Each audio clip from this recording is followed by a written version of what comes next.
decided that I'm probably gonna be doing my videos in English from now on, just because I've met some international students from other countries and they obviously don't speak Mandarin, and they would also like to know more about studying abroad in the United States. So I just thought maybe I should do all my videos in English, since this is a common language that we all speak. So from now on, most of my videos would be in English, unless I really want to speak Mandarin or you guys really want to hear me speak Mandarin. I just think this would be an easier way for us to communicate. And even just like, if you guys want to ask any questions, feel free to leave a comment down below in English so people from other countries can also see it, and also like the American students themselves could probably all answer your questions regarding the education system here in the United States. That's my little intro, and today I'm going to be talking about courses and classes, or specifically towards college students or people that are looking into coming to the United States for college studies. I'm going to be talking about college courses, how the school year works here, and how professors and how the classes are organized and set up, and also about office hours, how to register for your classes, and also like credits, units, whatever you call them. And without further ado, let's jump right into the video. First, we're going to talk about school years. I've met a lot of students from other countries that told me, oh, like American school years are so confusing.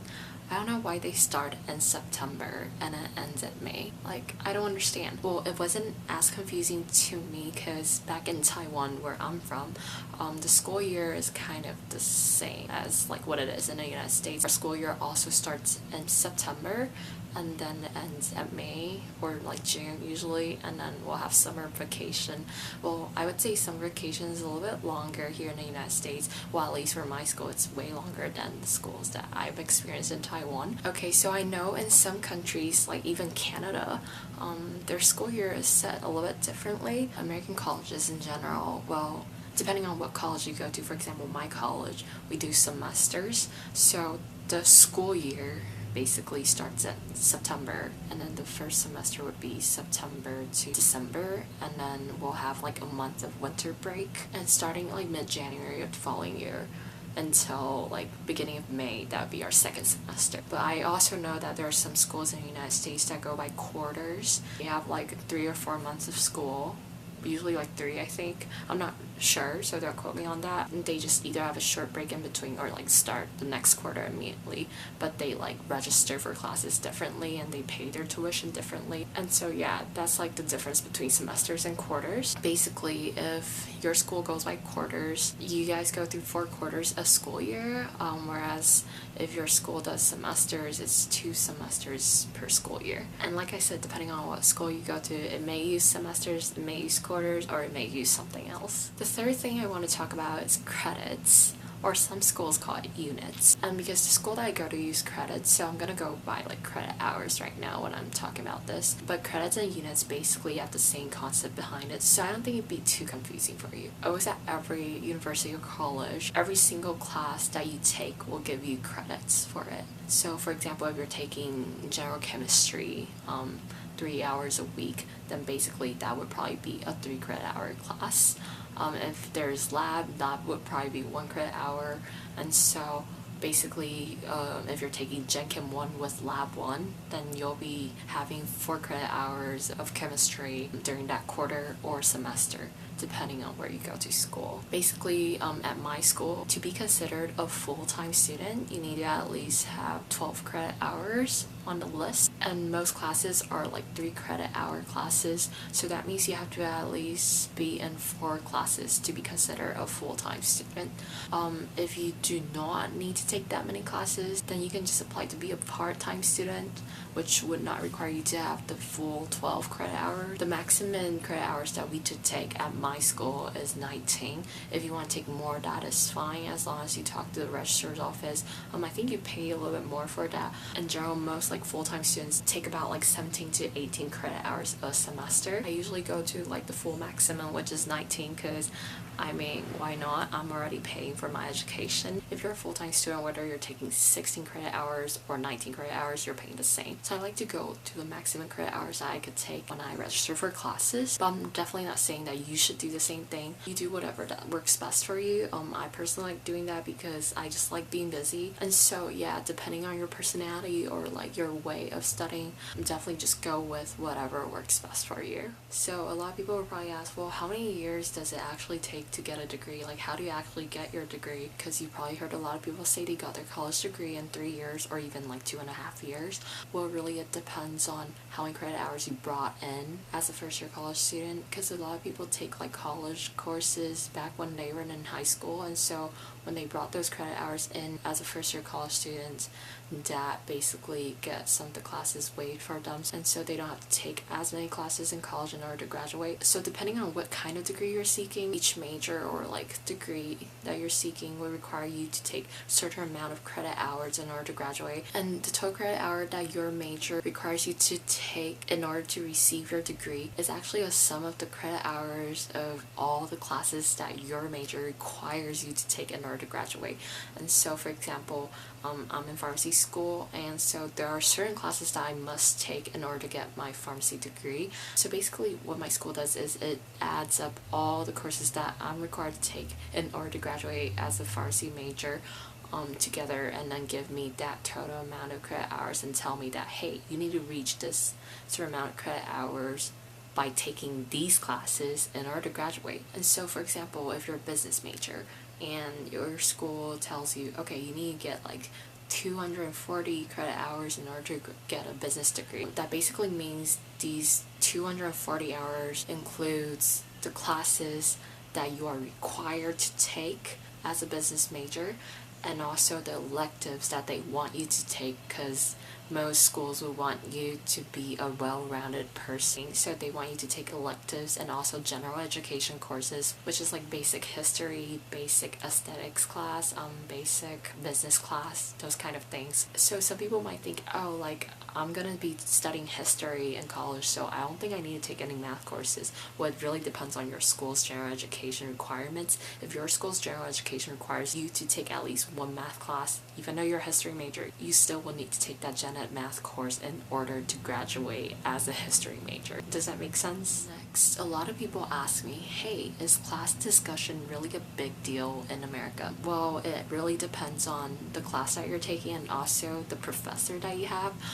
Some professors really emphasize class discussion, and so you actually get points like discussing with your peers and also just like speaking up in class. Most of my classes, I would say, requires a lot of class discussion, especially since my school is kind of like a liberal arts college, and so we do have a lot of group discussion, research papers that we need to write, and all this stuff. And so in my case, I would say class discussion is a big thing in America, and they really emphasize it. They encourage people to speak up their opinions and share their ideas.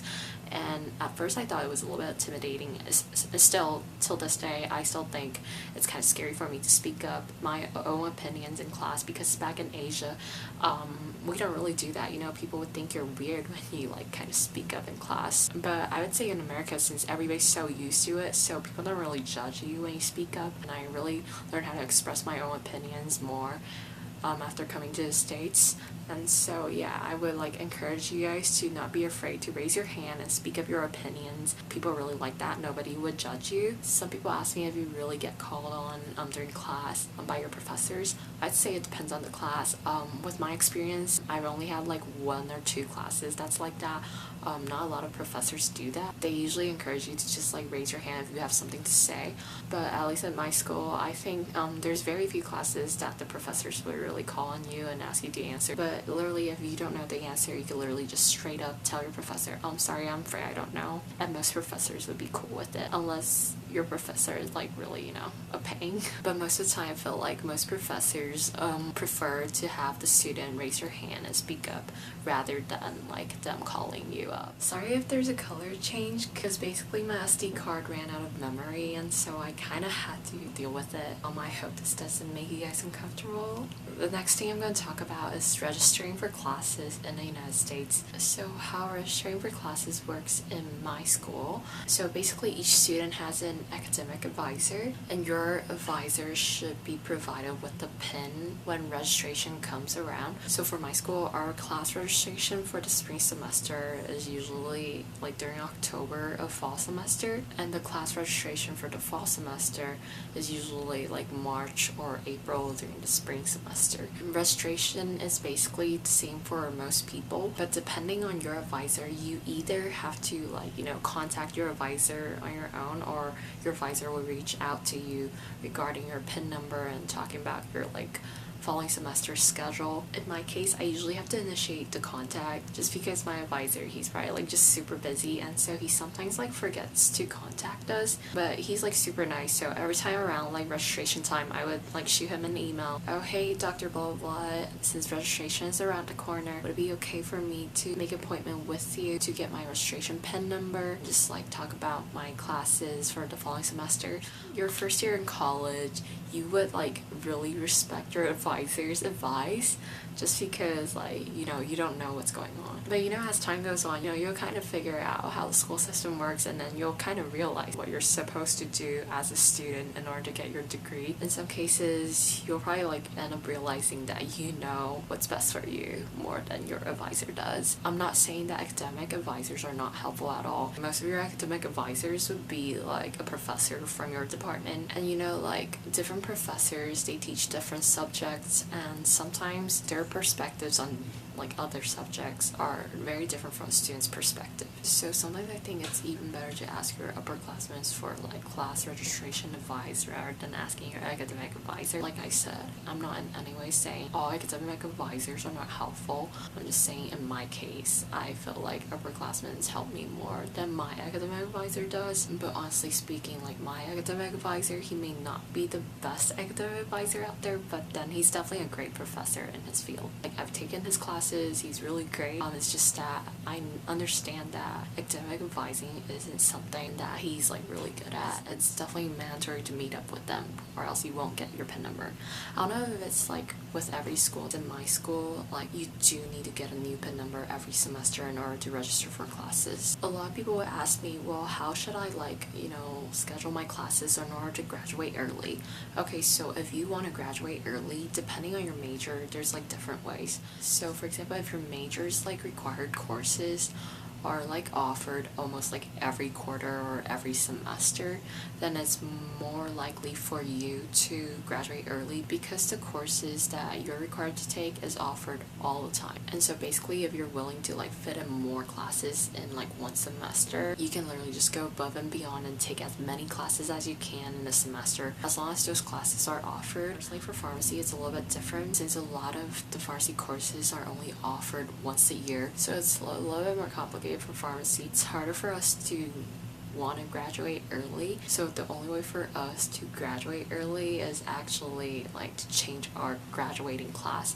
So for example, right now I'm Pharmacy candidate 2021, so if I really want to graduate early, I would have to go talk to the pharmacy department and have them officially move me to the class of 2020 in order to graduate a year early. In order to do that, I would have to figure out a way to finish all the classes that the class of 2020 has already taken. It would be a little bit hard because the class of 2020, they're already doing their modules. Each module is only offered once a year. In my school, most majors, you can literally just try to take as many classes as you can during a semester and try to graduate early.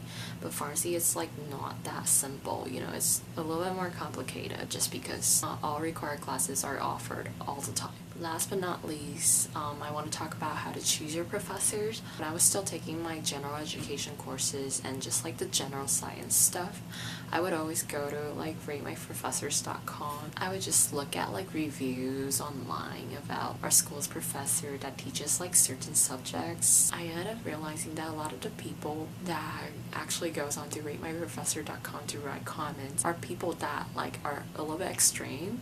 Okay, I might offend a lot of people here, but it's just kind of true. go to ratemyprofessor.com. There's very little neutral comments. Most of them are like pretty extreme. You either like love the professor to death, you just like hate it. I would say like do take advice from upperclassmen, but take them in wisely. And you know, just different professors have different teaching styles. This professor's teaching style may work for me but not work for the other student, and that's okay, you know, because we're all different. You just gotta figure out a way to learn the material in your own method or something, or maybe like go to the professor's office hours and talk to them about it. You know, it never hurts to go to their office hours and like show your concerns and let them know that you're like really trying. Because I would say most professors are really understanding and they're willing to work with their students, especially when they see that you're trying. They're definitely like willing to help you learn. That's what they're there for. I'm not saying that I never complain about my professor. I complain about my professors all the time, especially to underclassmen, but I was just like complaining. But seriously, like don't let my negative comments affect you, because we're different and I may just be in a bad mood that day or something. Upperclassmen complain. That's a normal thing because you know, we're all human. So I just want to say this again. Do take advice from your upperclassmen, but just keep in mind that you are different from your upperclassmen. And professors are also like learning how to become better professors every year. That's why most schools does like class evaluations at the end of each semester. And so don't ever just like go in with the negative preconception of someone because you heard it from someone else. If you like register for a class and like people have been like making negative comments or just like telling you, oh my gosh, you're like screwed or something, don't let it bother you, okay? Because every single class, no matter how horrible it is, there's gonna be people passing that class. And you're gonna tell yourself that you're gonna be the person that passes that class, okay? That's the kind of mindset you want to go into that class with. So I just want to encourage you guys to always like think positively and just enjoy college life. So if you have any questions or advice regarding like American college classes or courses, whatever you call them, feel free to leave a comment down below and I would love to talk to you about them. Thanks for watching this video today. I hope it really helped, and just have a nice semester or quarter or school year or whatever you're going through. If you like this video, please give this a thumbs up and also subscribe to my channel. And I just hope everybody have a good school year, and I'll see you next time. Bye.